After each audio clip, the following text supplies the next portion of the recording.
Hello everyone, आज हम लेके आए हैं साबूदाना से बनने वाली नमकीन जो बहुत ही आसान तरीके से और फटाफट बन जाती है। तो चलिए इस रेसिपी को बनाना शुरू करते हैं।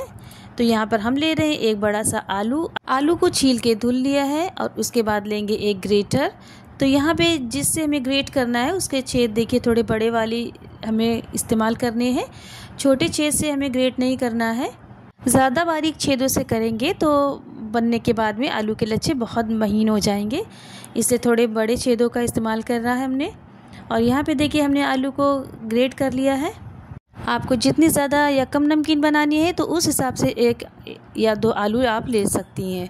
हमने यहाँ पे एक आलू बड़ा सा लिया हुआ है। तो आलू को ग्रेट करने के बाद में यहाँ पे ले रहे हैं पानी, उसमें हम अच्छी तरीके से इन लच्छों को धुल लेंगे। तो यहाँ पे देखिए आप कितना गंदा पानी हो गया है और हमें आलूओं को अच्छी तरीके से धुल के इसका स्टार्च निकाल देना है। और ये देखिए पहली बार में धुला है तो ये कितना गंदा पानी है।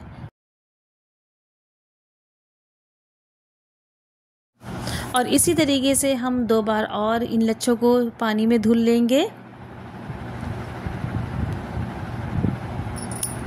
तो फ्रेंड्स, इस नमकीन को जो है बहुत से लोग व्रत में भी बना के खाते हैं या इसको चिवड़ा भी बोलते हैं। और इसको आप कभी भी और किसी भी टाइम पे बना के खाइए, चाहे सुबह के वक्त लीजिए या शाम को चाय के टाइम भी आप खा सकते हैं। तो यहाँ पे आलू के लच्छे को हमने पानी में अच्छी तरीके से धुल लिया है और अब हम इसको जो है एक कॉटन के क्लॉथ पे इस तरीके से फैला देंगे पंखे के नीचे। बस हमें इसका जो एक्स्ट्रा पानी है वो सुखाना है और 5-6 मिनट के बाद ये इसमें जो है अच्छी तरीके से ये सूख जाएंगे और सारी नमी भी ख़त्म हो जाएगी।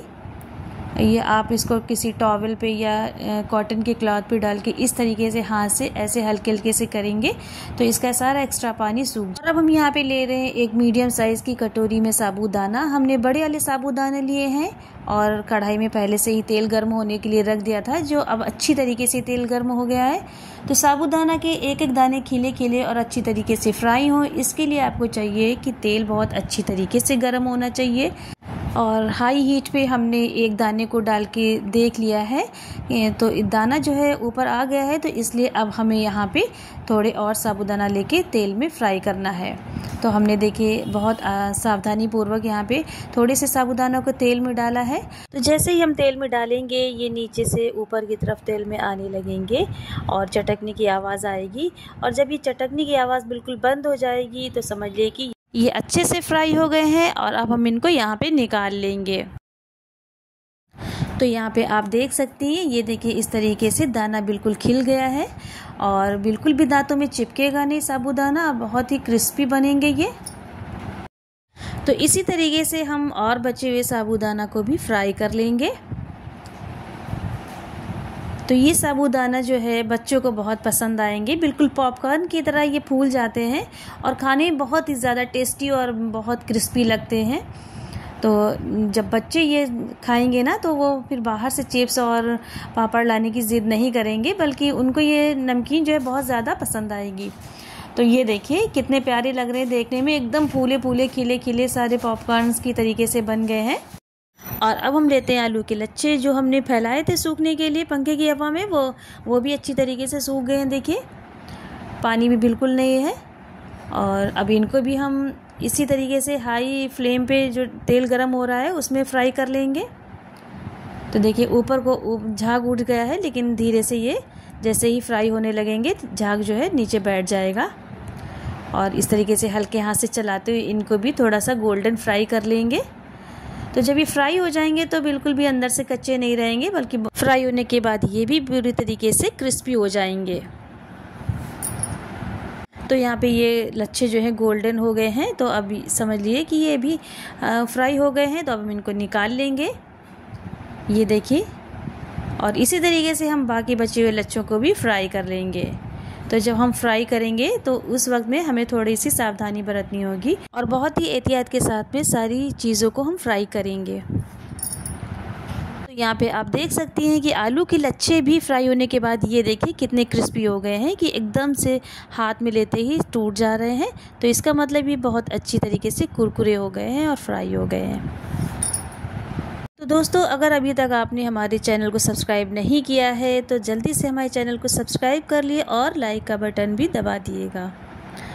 और आलू के लच्छों को फ्राई करने के बाद में अब हम यहाँ पे ले रहे हैं 1 छोटी कटोरी मूंगफली के दाने। मूंगफली के दानों को भी हम तेल में फ्राई करेंगे, लेकिन यहाँ पे जब हम मूंगफली के दानों को फ्राई करेंगे तो तेल बहुत ज़्यादा गर्म नहीं होना चाहिए, वरना ऊपर से दाने जल जाएंगे और अंदर से कच्चे रहेंगे। यहाँ पे हमने हीट को मीडियम रखा है और अच्छी तरीके से दानों को भी फ्राई कर लिया है। और उसके बाद में हमने लिए हैं थोड़ी सी मुट्ठी भर करी लीव्स यानी कि करी पत्ता लिया है और उसको भी हम फ्राई कर लेंगे। और फ्राई होने के बाद में ये करी पत्ता भी कुरकुरे हो जाते हैं। तो लीजिए फ्रेंड्स, यहाँ पे सारी चीज़ें फ्राई हो चुकी हैं और ये देखिए नमकीन बनके तैयार हो गई है। और बस अब इसमें लास्ट में हम डालेंगे यहाँ पर 1 चम्मच चाट मसाला पाउडर। और चाट मसाला पाउडर डालने के बाद में हम यहाँ पे डालेंगे टेस्ट के अकॉर्डिंग नमक। हमने यहाँ पे 1 छोटा चम्मच नमक लिया है, वो भी हम इसमें डाल देंगे। और अगर आप इसको व्रत में खाना चाहें तो इसमें सफ़ेद नमक की जगह पे आप लाल नमक का भी इस्तेमाल कर सकती हैं। तो यहाँ पे हमने सफ़ेद नमक डाला हुआ है। और थोड़ा सा नमकीन को चटपटा बनाने के लिए हमने यहाँ पे आधा छोटा चम्मच लाल मिर्च पाउडर भी डाला है। तो अब हम इन सारे मसालों को नमकीन में अच्छी तरीके से हल्के हाथ से मिक्स कर लेंगे।